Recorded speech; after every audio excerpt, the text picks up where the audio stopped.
Jos katot tänään vain yhden video, katot tää video. Tää on melko pitkä video, mutta sisältää arvokkaita ajatuksia. Älä katso tätä videoa mun takia, vaan katso tää video niiden naisten ja lasten takia, jotka elää vielä pelon keskellä. Miehet, nyt pyydän teiltä hetken. Jos oot parisuhteessa, jos oot avioliitossa, tai jos joskus aiot olla, tai jos kasvatat poikaa, istu alas ja kuuntele. Olen puhunut naisiin kohdistuvasta väkivallasta aiemminkin. Meidän tasavallan presidentti Alexander Stubb on kehottanut meitä miehiä rikkomaan hiljaisuuden naisiin kohdistuvan väkivallan ympärillä. Olen samaa mieltä. Nämä asiat ei muutu, jos niistä vaietaan. Olen miettinyt hänen sanojaan paljon. Miksi? Koska olen elänyt tämän ilmiön keskellä itse lapsena. Olen nähnyt sen lähes 20 vuotta poliisina. Ja nykyään saan valmentaa ihmisiä rakentamaan parempaa vuorovaikutusta, tunnetaitoja, esimerkiksi itsetuntemusta. Jos mä pysyisin hiljaa tästä asiasta, niin kuka silloin puhuisi niiden naisten ja lasten puolesta, jotka elää tänään sen saman pelon keskellä, jossa mun oma rakas äitini tai minä elimme aikana. Siksi mä kerron tämän tarinan. En tee tätä syyttääkseni muita. En tee tätä herättääkseni sääliä, vaan siksi, että jos yksikin mies hakee tämän jälkeen apua ennen kuin hän nostaa nyrkkinsä, jos yksikin poika saa kasvaa turvallisemmassa kodissa, tämä oli se arvosta. Varsinkin moni mies ajattelee edelleen, että vahvuus mitataan kiloissa. Kuinka paljon penkistä nousee, paljonko maastaverosta liikkuu. Minäkin arvostan liikuntaa. Se rakentaa terveyttä, toimintakykyä ja hyvää elämää. Mutta ne ei tee ihmisestä vahvaa. Mun elämäni vahvin ihminen oli mun oma äiti. Ei siksi, että hän olisi ollut fyysisesti kaikista vahvin, vaan siksi, että hän nousi ylös uudelleen ja uudelleen sellaisen ylivoiman edessä, jota kenenkään ei pitäisi joutua kohtaamaan. Mä tiedän, miltä naisiin kohdistuva väkivalta näyttää. Sillä on elänyt ja joutunut katsomaan sitä lapsena ihan liian paljon. Näin oman isän lyövän mun omaa äitiä. Kuulin mun äidin huutavan tuskissaan ja anovan armoa. Lopeta. Näin miten väkivalta ei satuta vaan kehoa. Se vie ihmiseltä turvan, arvokkuuden, äänen ja lapselta kodin. Mä olin se lapsi, poika, joka seisoi siinä vieressä, voimattomana, pelokkaana, häpeissään ja vähitellen täynnä vihaa. Kun mun oma äiti kuoli ollessani 12-vuotias, isän henkinen väkivalta ei loppunut silti. Se jatkui. Ja viha ja raivo kasvoi mus vielä vuosia. Kunnes eräänä yönä mun isä tuli taas humalas kotiin. Olin silloin 16-vuotias.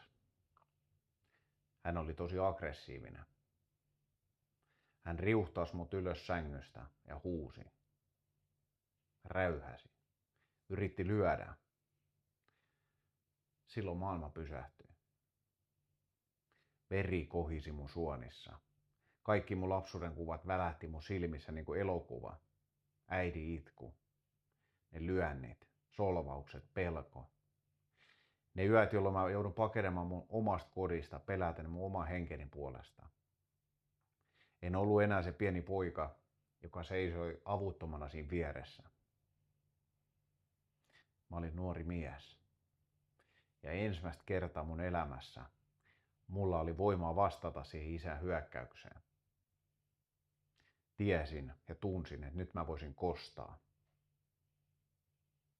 Mä katsoin mun isää silmiin ja maailma pysähtyi.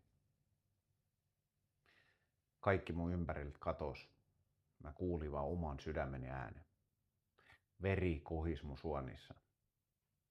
Ja tunsin, kuinka 16 vuotta pelkoa, häpeä, vihaa, avuttomuutta ja katkeruutta purkautui yhdellä kertaa. Se tunne on ihan käsittämätön. Mä tunsin olevan pysäyttämätön. Sellainen, että olisin voinut juosta vaikka tiiliseinän läpi. Muistan ajatelleeni vain yhtä asiaa. Nyt tämä loppuu. Kaikki mun lapsuuden kuvat vyöryi mun silmien läpi. Mun äidin itku, ne nyrkiniskut, huudot, solvaukset, pelko. Ne yöt, joilla mä olin joutunut pakenemaan mun omasta kodista. Mä tiesin, että nyt mä voisin kostaa hänelle nämä kaikki. Halusin, että hän tuntisi edes hetken siitä tuskasta, jota hän oli aiheuttanut mun äidille ja meille lapsille ja mulle. Tartui hän olkapäistä kiinni. Ja just silloin tapahtui jotain odottamatonta. Ensimmäistä kertaa mun elämässäni mä näin hänen silmissään peloon. En mun silmissä, vaan hänen. Hän alkoi vapista.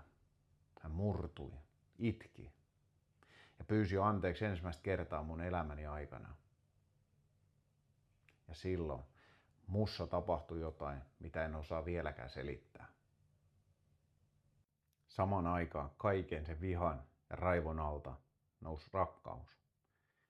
Ei hyväksyntää sillä väkivallalla, ei tekoja unohtamista eikä vastuun poistamista, vaan ymmärrys siitä, että jos mä olisin antanut sen vihan päättää mun puolesta, mä olisin menettänyt itseni.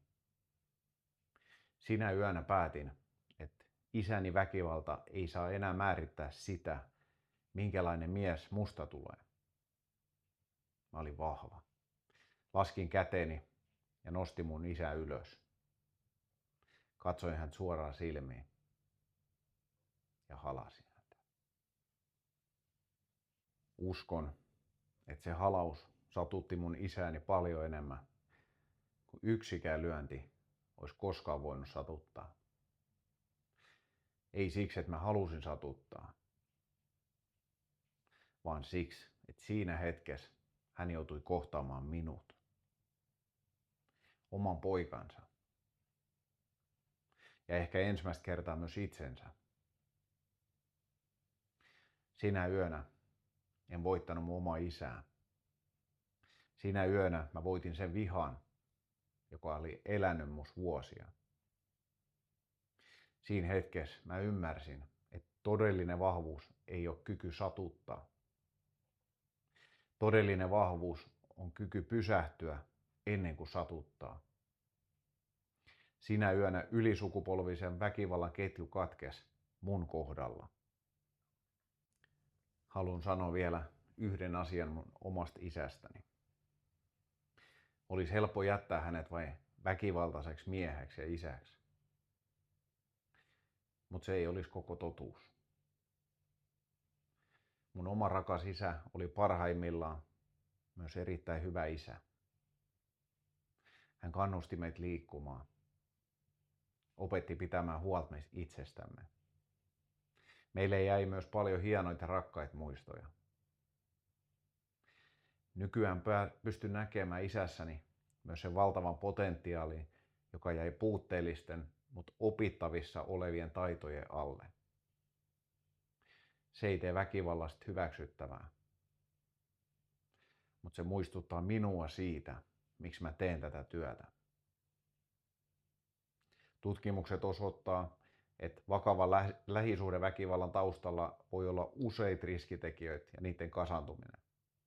Esimerkiksi lapsuudessa koettua tai nähtyä väkivaltaa, puutteita tunteiden säätelyssä, vallan tai kontrollin tarvetta, haitallisia uskomuksia, päihteiden haitallista käyttöä tai käsittelemättömiä kokemuksia.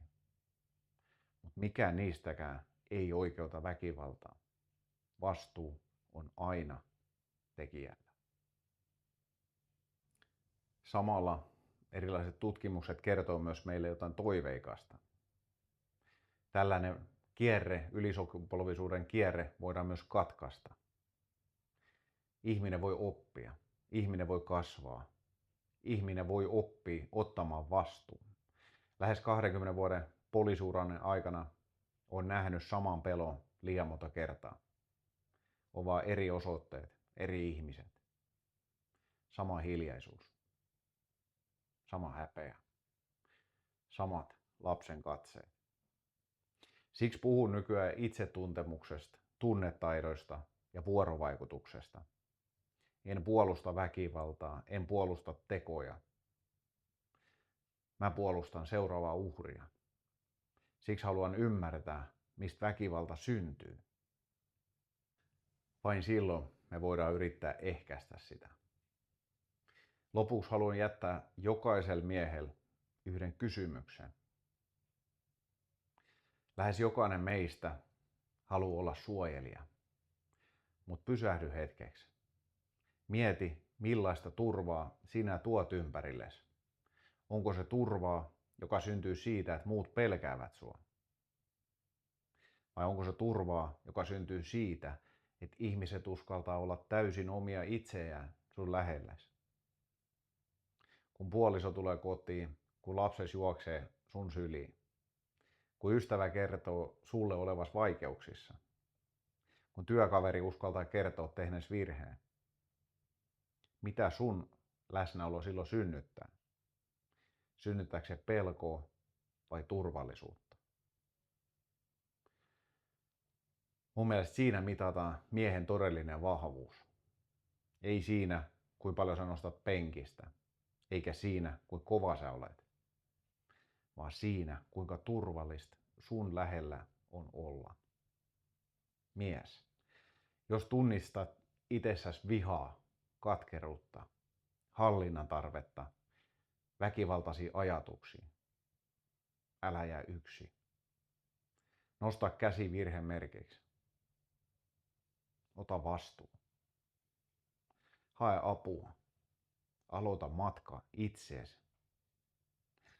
Se ei tee susta heikkoa, mutta se voi olla sun elämässä vahvin teko.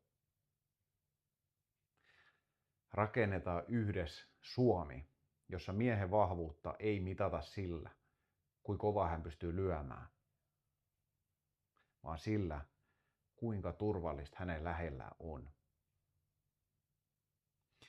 Jos yksikin mies pysähtyy tämän kysymyksen äärellä tänään, jos yksikin poika saa kasvaa vähän turvallisemmassa kodissa, jos yksikin nainen saa elää ilman väkivallan pelkoa, tämän tarinan kertominen oli sen arvosta. Paljon on tehty, mutta mun mielestä paljon enemmän hyvää on vielä tekemättä. Kiitos kun kuuntelit. Nähdään taas. Moi.